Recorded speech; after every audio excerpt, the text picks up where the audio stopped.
नमस्कार। मैं आनंद पारासर आप सभी का हार्दिक स्वागत एवं अभिनंदन करता हूं। साथियों, दीपावली की आपको हार्दिक शुभकामनाएं। और ये जो दीपावली का त्योहार है वह आपके जीवन में मंगल सूचना लेके आए। आपका जो मनोरम है, अभिष्ट है, वो सिद्धि को प्राप्त हो। आपने जो लक्ष्य निर्धारित कर रखा है इस उच्च पद को धारण करने के लिए, उससे संबंधित जितने भी बाधाएं हो वो बाधाएं दूर हो। जो कंट काकीर्ण मार्ग है वो पुष्प के मार्ग में परिवर्तित हो जाए, इस प्रकार की जो मनोभावना है वो आपके लिए मैं व्यक्त करता हूँ। और इस उच्च पद को धारित करते हुए आप हिंदी के उत्थान के लिए अपने श्रेष्ठ कार्यों को भविष्य में सिद्ध करेंगे, इस प्रकार की मैं इच्छाएं आपके लिए, सदिच्छाएं आपके प्रति व्यक्त करता हूँ। साथियों, आज है 15 नवंबर। टेस्ट क्रमांक 5 का आज आयोजन किया जाएगा। पूर्व में चार टेस्टों का आयोजन किया जा चुका है। साथियों, में मुझे पूर्ण विश्वास है कि ये जो श्रृंखला है वो आपके लिए लाभप्रद सिद्ध हो रही होगी। और जो नए विद्यार्थी है वो इसके संपूर्ण पाठ्यक्रम से संबंधित जानकारी के लिए टेलीग्राम चैनल पर मैंने इस प्रकार का पाठ्यक्रम अपलोड कर रखा है, वहाँ से आप देख सकते हैं, ताकि आगामी जो टेस्ट है उससे संबंधित जो आप अध्ययन है उसको आप पूर्वगामी बना सके। साथियों, आज है 15 नवंबर। आज का जो पाठ्यक्रम है वो मुख्य पृष्ठ, लैपटॉप के मुख्य पृष्ठ पर आपके सम्मुख प्रस्तुत है। संधि, समास, वाक्य, वाक्य भेद, शब्द शुद्धि, वाक्य शुद्धि और जायसी ग्रंथावली जो रामचंद्र शुक्ल द्वारा अ, संदर्भित है, संपादित है, उसका जो नागमती वियोग खंड है उससे संबंधित प्रश्न पूछे जाएंगे। तो आप सभी को शुभकामनाएं। प्रश्न 1।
साथियों, मुझे पूर्ण विश्वास है कि आपने जो प्रश्न पत्र है उसको श्रेष्ठ तरीके से संपन्न किया होगा एवं प्रत्येक प्रश्न को वो धीर गंभीरता से उसको दृष्टिगोचर करते हुए उसको दृश्यावलोकन करने के उपरांत ही उत्तर प्रदान किया होगा। तो साथ ही उत्तर श्रृंखला आपके सम्मुख प्रस्तुत है।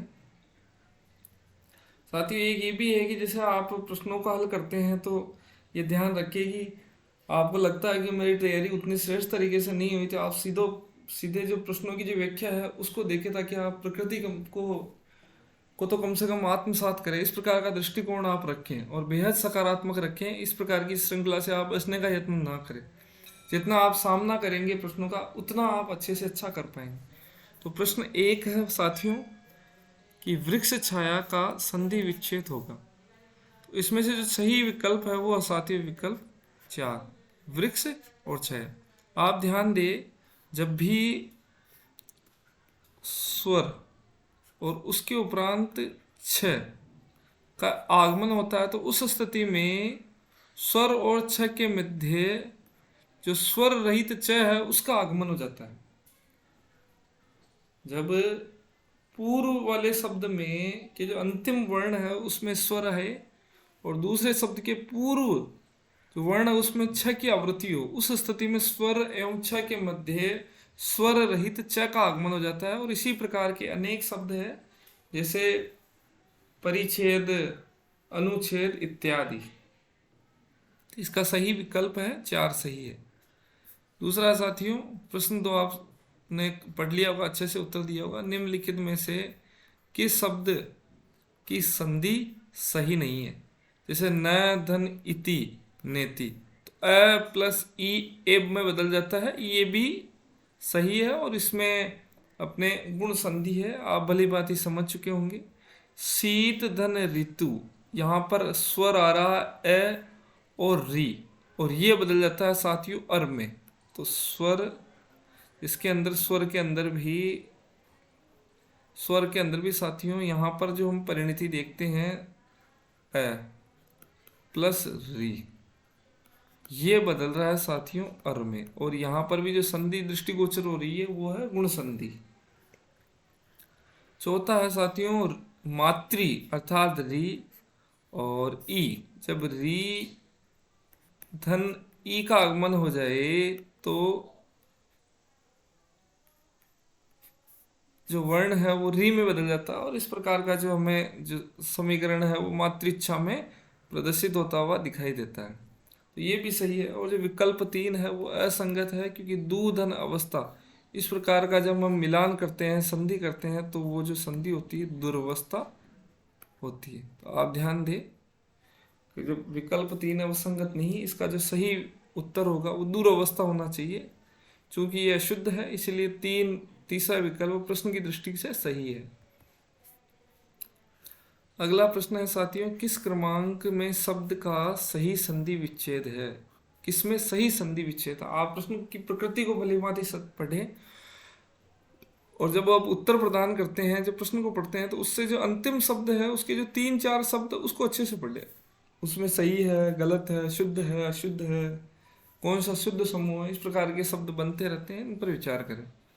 पहला साथियों परीक्षक, परिधन इक्षक, यहाँ पर दीर्घ संधि है और यहाँ पर जो शुद्ध रूप में जो वर्ण का जो प्रयोग हुआ है वो अशुद्ध है। आप ध्यान दें, जब संयुक्ताक्षर होते हैं उससे पूर्व में जो ई का प्रयोग होता है वो बृहद रूप में होता है, जो दीर्घ वर्ण है उसका प्रयोग होता है। तो परिधन इक्षक होना चाहिए था, ये शुद्ध है। अनविक्षा साथियों, यह लव की पुनरावृत्ति होती है, उस स्थिति में ईर्ण संधि होती है। तो यहाँ पर अनु उ प्लस ई बराबर वी, इस प्रकार का यहाँ समीकरण स्थापित हो रहा है। उ प्लस ई बराबर वी, आप ध्यान दें। और यहाँ संधि कौन सी है? यण संधि। और यहाँ पर मैंने पहले कहा था संयुक्ताक्षर से पूर्व ज्यादातर स्थितियों में बड़ी ई का प्रयोग होता है, तो ये बड़ी ही है। इस दृष्टिकोण से यह है जो संधि विच्छेद वो सही है।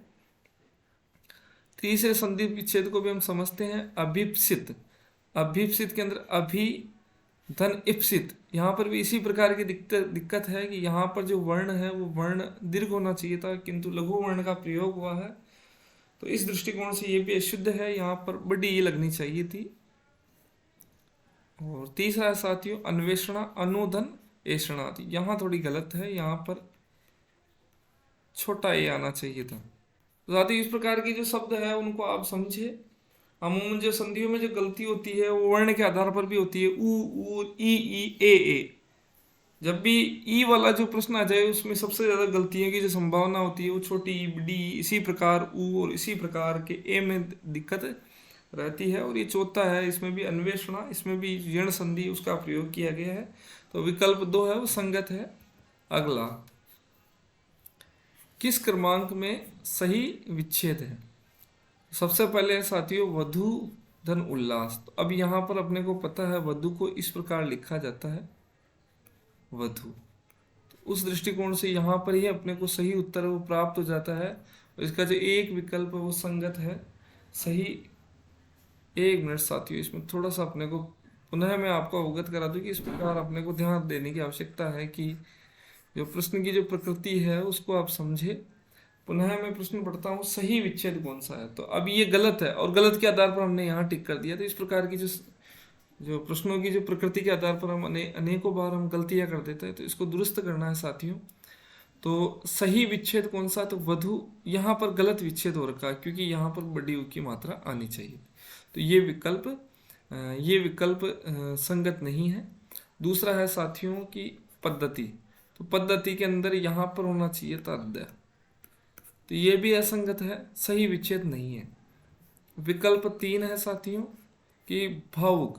तो इसमें जो उपयोग होना चाहिए था साथियों, चूंकि आऊ का प्रयोग हो रहा है उस स्थिति में दीर्घ वर्ण रहेगा, अर्थात आऊ का प्रयोग होगा तो भऊ प्लस उक, इस प्रकार की संधि विच्छेद वो सही होनी चाहिए थी। और ये यहाँ संधि है साथियों अयादि संधि। और जो चौथा विकल्प है उसमें जलोर्मी जल धन उर्मी अ और उ बन के ओ हो रहा है, अर्थात यहाँ गुण संधि है। तो इसका जो प्रश्न संख्या 4 है उसका जो सही उत्तर है वो 4 होगा। अब साथियों हमने क्या किया था कि प्रश्न को सही पढ़ा, किंतु जो पहला विकल्प वो गलत लग रहा था और उसके आधार पर हमने पहले पर टिक कर दिया भाई ये गलत है। तो इस प्रकार की जो गलतियां हैं वो जो सामान्य जो व्यवहारिक गलतियां इस प्रकार की हो जाती है। तो आप ध्यान दें, जो इसका विकल्प 4 है वो सही है। प्रश्न 5 साथियों कि लोक नायक में, अब समास से संबंधित प्रश्न है, लोक नायक में कौन सा समास है? तो अत्यंत सामान्य सा प्रश्न है कि लोक नायक अर्थात लोक का नायक, जहाँ का के की संबंध के रूप में प्रयोग होते हैं कारक चिन्ह के रूप में, तो वहाँ संबंध तत्पुरुष होता है। तो विकल्प 3 है वो संगत है। अधिकरण में मैं पर आता है संप्रदान के लिए। और तो इस प्रकार आप ध्यान दें, इस प्रकार के जो प्रश्न है वो प्रश्न भी अनेक बार पूछे जाते हैं साथियों। और जो ये अलुक तत्पुरुष है इसमें भी ध्यान दें कि जब किसी समास के प्रथम पद का कारक चिन्ह किसी न किसी रूप में विद्यमान रहता है उसे अलुक जो तत्पुरुष है वो कहते हैं। और इसके जो उदाहरण है जैसे सरसीज अर्थात सर में जन्म लेने वाला, ये जो तत्पुरुष समास अलुक तत्पुरुष समास ये संस्कृत में सर्वाधिक प्रचलित है, हिंदी में उतना प्रचलित नहीं है जितना संस्कृत में है। तो इसका जो सही विकल्प है वो 3 सही है। अगला भी अत्यंत साधारण सा स्तर का प्रश्न है कि रसगुल्ला का सही विग्रह रस का गुल्ला, रस में डूबा हुआ गुल्ला, रस के लिए गुल्ला, रस सहित गुल्ला। तो इसका सही विकल्प साथियों रस में डूबा हुआ गुल्ला। इसी प्रकार दही बड़ा के लिए भी कह सकते हैं दही में डूबा हुआ बड़ा। ये आप ध्यान रखिए इस प्रकार के प्रश्न के लिए। अगला है साथियों कि प्रश्न है कि किस क्रम में सही समास विग्रह नहीं हुआ है? तो पहला है नीली है जो गाय नील गाय। दूसरा है बैलों से खींचे जाने वाली गाड़ी बैलगाड़ी, ये भी सही है। क्रोध रूपी अग्नि अर्थात क्रोधाग्नि, ये भी सत्य, ये शुद्ध रूप में है। और 9 है जिसमें विधिया नव विधि, ये भी सही है। तो विकल्प 1 है वो प्रश्न के दृष्टिकोण से सही विकल्प है। नीली है जो गाय, क्योंकि गाय किसी प्रकार से नीली नहीं होती है, तो विकल्प 1 संगत है। अब है साथियों बटमार में कौन सा समास है? नज तत्पुरुष, अलुक तत्पुरुष, संप्रदान तत्पुरुष एवं उपपद तत्पुरुष। जो इसका जो विकल्प है वो विकल्प 4 सही है। क्योंकि इसमें आप ध्यान दे साथियों कि जब किसी शब्द का जो दूसरा जो प्रथम पद और द्वितीय पद, दो प्रकार के पद रहते हैं इसमें तत्पुरुष समास में या किसी भी समास में। जो दूसरा पद है वो दूसरा शब्द है, वो किसी भी प्रकार से साथियों जो दूसरा पद है वो दूसरा पद सार्थक शब्द नहीं होता, अर्थात वो प्रत्यय रूप में रहता है। तो बट मार में जो मार शब्द है वो प्रत्यय रूप में है। तो जब प्रत्यय निहित रहता है दूसरे शब्द में या दूसरे पद में, तो उस स्थिति में जो समास होता है वो उपपद तत्पुरुष कहलाता है। तो इसका जो विकल्प है वो विकल्प 4 सही है। अलुक तत्पुरुष के संदर्भ में मैंने पूर्व में भी आपको अवगत करा दिया था। और न जो तत्पुरुष है जिसमें न का भाव निहित रहता है, जैसे अजन्मा अर्थात जिसका जन्म नहीं हुआ, इस प्रकार की जो स्थितियां विद्यमान रहती है।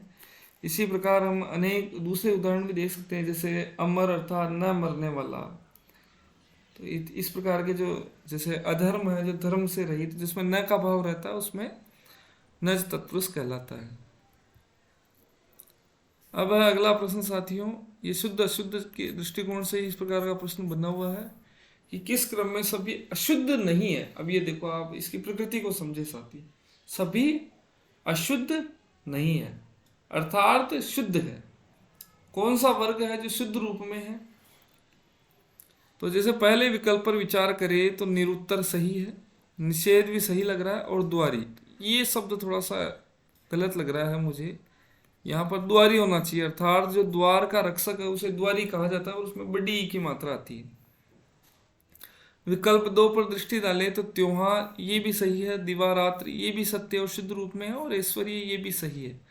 तो यहाँ जो अशुद्ध नहीं है अर्थात शुद्ध समूह है वो है विकल्प 2। तीसरे पर विचार करें साथियों, तो जो कृपया है वो इसको इस रूप में लिखेंगे कृपया, इसको यहाँ लिख देते हैं साथियों।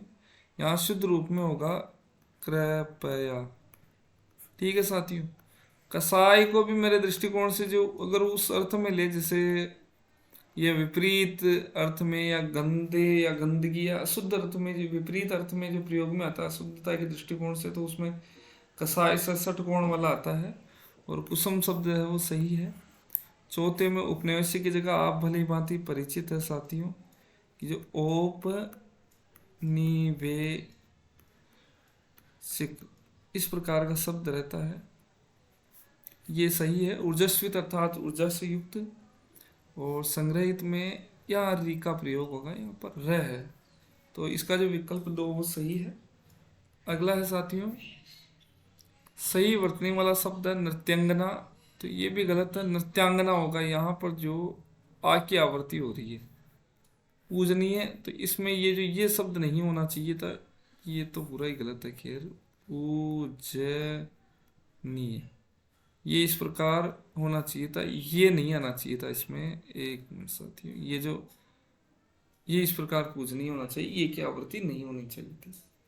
अगला है साथियों केंद्रीकरण, तो ये सही शब्द है, विकल्प 3 संगत है, और इसमें जो शुभेच्छु में छोटा ऊ की मात्रा, तो आप ध्यान दें ऊ, ई और ए इनके प्रयोगों को आप भली भांति आत्मसात करें, इनमें सर्वाधिक जो त्रुटियां हैं वो होती है।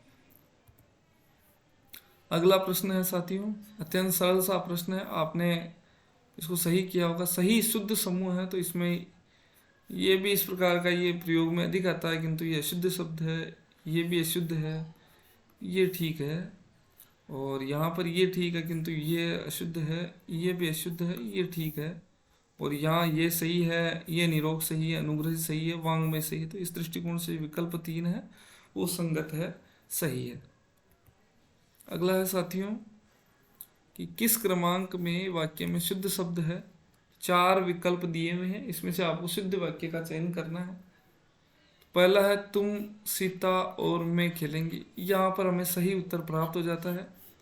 तुम अर्थात मध्यम पुरुष, सीता और मैं। तो आप साथी ध्यान दें, ये है, ये जो दूसरा विकल्प है ये भी असंगत है, तीसरा भी असंगत है, क्योंकि यहाँ मेरे की जगह अपनी आना चाहिए था, और वहाँ भारी भरकम जो ये भारी शब्द है इसका प्रयोग नहीं आना चाहिए था।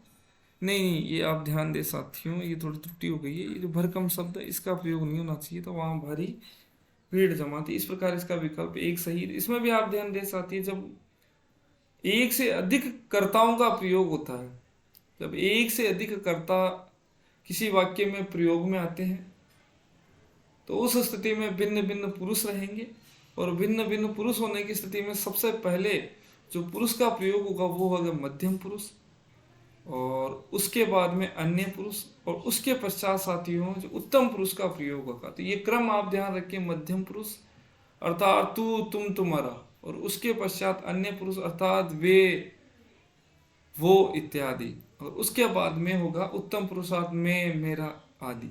इन तीन का इसी क्रम में प्रयोग होगा, और उसके पश्चात जो क्रिया है वो साथियों जो अंतिम कर्ता, अंतिम जो पुरुष है उसके अनुरूप बदलेगी। जैसे इसमें मैं है तो मैं के दृष्टिकोण से क्रिया लगेगी, ऐसे नहीं होगा तुम सीता और मैं खेलेंगे या खेलते हैं। इस प्रकार ये ध्यान देखें, जो अंतिम जो क्रिया है, जो अंतिम जो कर्ता है उसी के अनुरूप क्रिया का निर्माण होगा। तो यहाँ जो क्रिया है वो मैं के अनुरूप बदलेगी, ना कि तुम और सीता के दृष्टिकोण से। तो विकल्प एक संगत है। किस क्रमांक का जो वाक्य है वो शुद्ध है? तो यहाँ मैंने अनेकों एकांकियाँ पढ़ी है, यहाँ पर अनेक शब्द होगा। हम भावावेश में अनेक बार साथियों अनेकों बोल देते हैं, जबकि अनेक में ही बहुवचन का भाव निहित होता है। दूसरा है साथियों कि कृष्ण के अनेक नाम, ये सही शब्द है, ये सही वाक्य है। तो विकल्प 2 सही है। उसके पास केवल 5 रुपये मात्र है। तो अब यहाँ पर केवल और मात्र ये दो अनावश्यक शब्दों का प्रयोग हुआ है। यहाँ पर ये दोनों शब्द प्रयोग हो सकते हैं, केवल 5 रुपये है या मात्र 5 रुपये, यहाँ होना चाहिए था। दो बार इसका आगमन नहीं होना चाहिए था। पिताजी वापस लौट आए हैं, तो आप ध्यान दें, पिताजी लौट आए, इस प्रकार का ये वाक्य सुगठन होना चाहिए था। अगला है साथियों कि कौन सा वाक्य शुद्ध रूप में है? तो मुझे भारी दुख है, ये भारी शब्द गलत है साथियों। मुझे बड़ा दुख है, इस प्रकार का प्रयोग कर सकते हैं, या मुझे दुख है, ये सत्य शब्द है, ये सही वाक्य है। व्याकरण के बहुत मुद्दे चिंतनीय हैं, तो ये ठीक लग रहा है, ये वाक्य सही है। व्याकरण के बहुत मुद्दे चिंतनीय हैं। आकाश में दीर्घकाय बादल छा रहे हैं, तो दीर्घकाय की बजाय आप इस शब्द को प्रयोग में लें, घने बादल छा रहे हैं। कोयल का बोलना मन को अच्छा लगता है, तो कोयल कोई बोलती नहीं है, उसकी कोई भाषा शैली नहीं होती है, बोलती नहीं है वो, जो उसका जो कूकना, ये शब्द प्रयोग में आएगा। आप ध्यान दें साथियों, जो विभिन्न जो जानवर होते हैं उन्हीं के शब्दों के आधार पर उन्हीं का प्रयोग होगा। जैसे शेर का दहाड़ना डरावना लगता है, तो शेर का बोलना नहीं होगा। इसी प्रकार गधे का मिमियाना, तो जो प्रत्येक जो अलग अलग जो जानवर है उनके लिए अलग अलग प्रकार का जो शब्द प्रयोग में आता है, उसी के दृष्टिकोण से जो वाक्य है वो वाक्य शुद्ध रूप में निर्मित होता है। इसका विकल्प 2 सही है। अगला प्रश्न है साथियों, निम्न में से संयुक्त वाक्य का चयन कीजिए। सबसे पहले आप संयुक्त वाक्य की परिभाषा जाने कि जब दो अलग अलग उपवाक्य एक दूसरे से मिले हुए और दोनों का अलग अलग अर्थ में प्रयोग होता है, अर्थात जब एक वाक्य को अलग हटा भी दिया जाए तो भी वो जो दूसरा वाक्य उसकी जो सार्थकता है वो बनी रह जाती है, उसे संयुक्त वाक्य कहते हैं। अर्थात एक से अधिक साधारण या सरल वाक्य जुड़े हुए रहते हैं। तो इस दृष्टिकोण से जो मैं पढ़ता हूँ वह कहता है। अब यहाँ और जो चिन्ह है इसको हटा दिया जाए शब्द को, तो भी यहाँ जो ये इस शब्द को हटा दिया जाए वह गाता है, तो भी इसकी सार्थकता रह जाएगी। ये आश्रित नहीं है एक दूसरे पर, भिन्न भिन्न रूप में है, तो यहाँ संयुक्त वाक्य होगा। इसमें जो साथियों ये जो दूसरे हैं विकल्प, ये विकल्प गलत है। जो परिश्रम करता है वो आगे बढ़ता है, ये साथियों ये जो आश्रित उपवाक्य है, आश्रित वाक्य कहा जाता है। आप ये भी ध्यान दें कि रचना के आधार पर 3 वाक्य होते हैं, एक सरल वाक्य अर्थात साधारण वाक्य, दूसरा आश्रित वाक्य और तीसरा संयुक्त वाक्य। सरल वाक्य किसे कहते हैं? तो आप ध्यान दें जिसमें एक विधेय एवं एक उद्देश्य निहित रहता है उसे सरल वाक्य कहते हैं। अब है उद्देश्य किसे कहते हैं?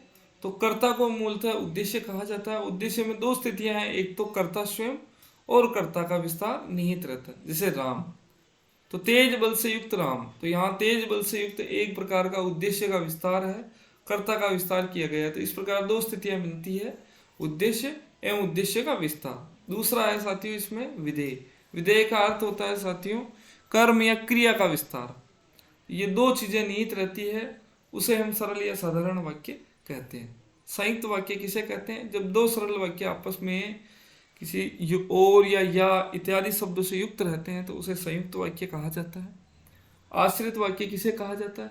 इसमें एक जो प्रथम जो वाक्य होता है वो प्रधान उपवाक्य रहता है और उसी के साथ में जो आश्रित अर्थात उसी के सहयोग से आगे जो वाक्य निर्मित होते हैं उसमें या तो संज्ञा उपवाक्य रहता है अथवा जो विशेषण उपवाक्य, या जो तीसरा है साथियों वह क्रिया विशेषण उपवाक्य निहित रहता है तो उसे हम आश्रित उपवाक्य या आश्रित वाक्य कहते हैं। अब जैसे जो परिश्रम करता है वो आगे बढ़ता है तो इस दृष्टिकोण में जो क्रिया विशेषण के रूप में ये प्रयोग में आ रहा है तो यहाँ पर साथियों होगा कि ये क्रिया विशेषण आश्रित उपवाक्य है। दूसरा है क्या वो मेरे बिना पढ़ नहीं सकता, तो साधारण वाक्य, ये भी साधारण वाक्य। आगे है साथियों जो ज्ञानी होता है उसका सभी सम्मान करते हैं, इस प्रकार में एक मिनट साथी है थोड़ा सा, हाँ, जो ज्ञानी होते हैं उनका सभी सम्मान करते हैं, इसमें कौन सा उपवाक्य है? तो आप ध्यान दें इस प्रकार का जो ये है साथियों, ये थोड़ी सी को तकनीकी दिक्कत है, जल्द इसको सही कर लेंगे साथियों।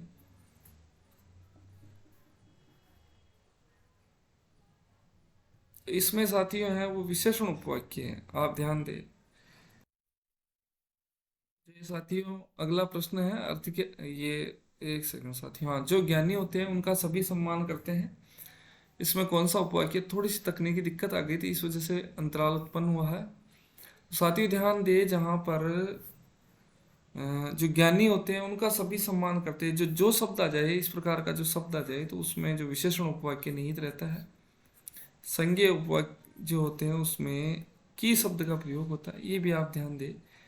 क्रिया विशेषण में यदि, जो, तब, जब, इस प्रकार के शब्दों का प्रयोग होता है, अर्थात जो परिश्रम करता है वो सफलता अर्जित करता है, इस प्रकार का शब्द है, जो शब्द भाव है वो निहित रहता है, इससे आप परिचित रहे। अगला प्रश्न है साथियों अर्थ के आधार पर वाक्यों का भेद नहीं है, तो अर्थ के आधार पर 8 प्रकार के वाक्य होते हैं साथियों। विधानार्थक जो वाक्य है वो सही है साथियों, निषेधात्मक जो वाक्य है वो भी सही है, ये भ्रम वाक्य है, इस प्रकार का कोई भेद नहीं होता है, और ये जो आज्ञा तक जो वाक्य ये भी सही रहते हैं। इसके अतिरिक्त साथियों आप ध्यान दें, एक तो प्रश्नार्थक वाक्य है जिसमें आदि बोधक है, और इसके अतिरिक्त इच्छार्थक वाक्य है, संदेहवाचक, ये भ्रमवाचक की जगह संदेहवाचक शब्द का प्रयोग होता है, और एक है संकेतार्थक वाक्य। तो इस प्रकार ये 8 वाक्यों का भेद रहता है। अगला नागमती वियोग खंड से ये प्रश्नों की क्रम निर्धारित है। नागमती वियोग खंड में कुल कितने पद हैं? तो आप ध्यान दें 19 पद निहित है। नागमती वियोग खंड की प्रथम जो पंक्ति है उसका सही क्रम है, तो इस प्रकार के जो सामान्य स्तर के प्रश्न भी यदा कदा निर्मित हो जाते हैं, तो इसमें ये इसमें भ्रम वाली स्थिति उत्पन्न हो जाती है। नागमती चितुर पथहेरा, यहाँ ये भी पूछा जा सकता है साथियों कि चितूर का अर्थ क्या होता है? चितूर का ऐसा प्रतीत होता है चितूर प्रतथात चौराहे पर घूमे हैं, इस अर्थ में नहीं हो कि चितूर का मतलब चित्तौड़। तो नागमती ने चित्तौड़ के सभी जो पथ है उन पथों में हेरा अर्थात ढूंढ लिया रतन सेन को, किंतु वो प्राप्त नहीं हो रहे। अगला है साथियों भयो नारायण बाबन करा राजा करत राजा बलि छरा, कि नारायण का रूप, नारायण ने वामन अवतार का रूप धारण किया और राजा बलि को छल लिया। जो कर्ण है उस कर्ण के जो कवच है उसको ब्राह्मण का रूप धारण करके इंद्र ने उनको उससे ग्रहण कर लिया, इस प्रकार का भाव दूसरी पंक्ति में व्यक्त हो रहा है। यहाँ जो शब्द है साथियों वामन और इंदु का प्रयोग किस व्यंजना में किया गया है, या ऐसा भी हो सकता है कि किसके लिए नागवती ने इस प्रकार के शब्दों का प्रयोग किया। यहाँ जो प्रश्न इस रूप में भी हो सकता है, प्रस्तुत पद में नागवती ने बाबन और इंदु का प्रयोग किसके लिए प्रयोग में किया है? तो पहला जो सामान्य जो अभिधा के अर्थ में तो वामन अवतार और इंद्र है, विरह के लिए, तोते के लिए, रत्नसेन के लिए, तो आप ध्यान दें ये तोते के लिए प्रयोग में लिया है, क्योंकि तोता आता है और रतन सेन को पद्मावती के जो सौंदर्य सज्जा के संदर्भ में वर्णन करता है, और उससे प्रभावित होकर रतन सेन अपने ग्रह का त्याग कर देते हैं। नागवती को विरह वेदना में तप्त छोड़कर उस ग्रह अपने स्थान से प्रस्थान कर जाते हैं। तो यहाँ ये भी ध्यान दें कि प्रोसित पति का नायिका के रूप में नागवती का चित्रण होता है। तो यहाँ जो विकल्प 3 है वो तोते के लिए प्रयोग में है, क्योंकि जिस प्रकार नारायण ने बलि को छला, उसी प्रकार तोते ने इस प्रकार का कृत्य किया है। अगला है साथियों कि पीयू से कहियो संदेश डो, सो धनी विरह जरी मुई तेही धुआं हम लाग। तो इस प्रकार जो यहाँ रिक्त स्थान है उसमें किस प्रकार के शब्द आते हैं, तो आप ध्यान दीजिए। पीयू से कहिए संदेश, हे भौरा हे काग, तो 1 और 2 ये आ रहा है, ये गलत है, ये भी गलत है। तो सही समूह साथियों 1 और 2। तो पीयू से कहिए संदेश अर्थात मेरे प्रिय से आप संदेशा कहना।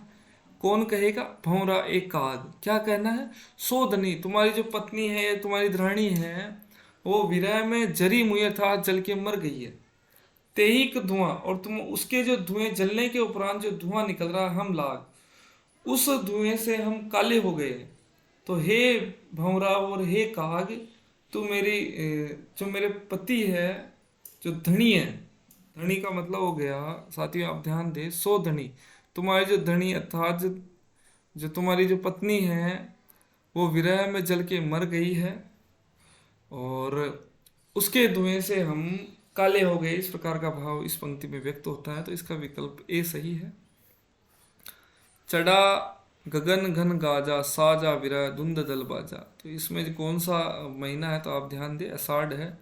और ये पंक्ति इसीलिए पूछी है क्योंकि ये इन्होंने इनका जो विरह वर्णन है, जो 12 मासा है, वो जिस माह से प्रारंभ होता है वो है आषाढ़ माह। और आषाढ़ माह की जो प्रथम पंक्ति है वो एक महत्वपूर्ण पंक्ति बन जाती है। तो इसको आप स्मृति में रखिए, स्मरण रखिए साथियों। तो चढ़ा आषाढ़ गगन घन गाजा, आषाढ़ है वो आषाढ़ माह आ चुका है। जो आकाश में जो बादल है वो गरज रहे हैं। साजा विरह, और जो विरह है वो सज चुका है। धुंध दल बाजा, और दुदम्बी बज रही है और सज चुका है। विरह रूपी युद्ध का जो पांडाल है वो निर्मित हो चुका है। इस प्रकार के भाव व्यक्त होते हैं। अगन दिवस घटा निशि बाड़ी, दुबर रेन जादू किम काड़ी। प्रस्तुत पंक्तियों में कौन सा माह है, तो आप ध्यान दें साथियों, इसी में इसका अर्थ नहीं था। अगन एक माह है और इसी माह को मार्गशीर्ष भी कहते हैं। तो सामान्य दृष्टिकोण से अगन अभी उपयोग में नहीं आता है, हम मार्गशीर्ष उपयोग में लेते हैं। तो इस दृष्टिकोण से ऐसा अत्यंत सामान्य दृष्टि का प्रश्न भी यदा कदा निर्मित हो जाता है। तो इस प्रकार आप ध्यान दें, अगहन अर्थात मार्गशीर्ष। अगहन माह अर्थात मार्गशीर्ष माह में दिन घट जाता है और रात्रि बढ़ जाती है, दोपहर रहनी। तो इस प्रकार की रात्रि में जो रात्रि का समय जो निकालना है वो अत्यंत क्लिष्टकाय और अत्यंत दुख से युक्त रहता है। विरह भी अपने चरम में है और नायिका अपने पति से मुक्त है, पति से युक्त नहीं है, पति के संग नहीं है।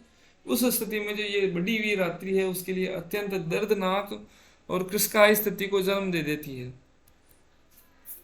ये प्रश्न आपके पूरे होते हैं साथियों। आप चैनल से जुड़े और पसंद करें, टिप्पणी करें और अपने साथियों में साझा करें। आपका अपना आनंद पारासर, सहायक प्रोफेसर। धन्यवाद, नमस्कार।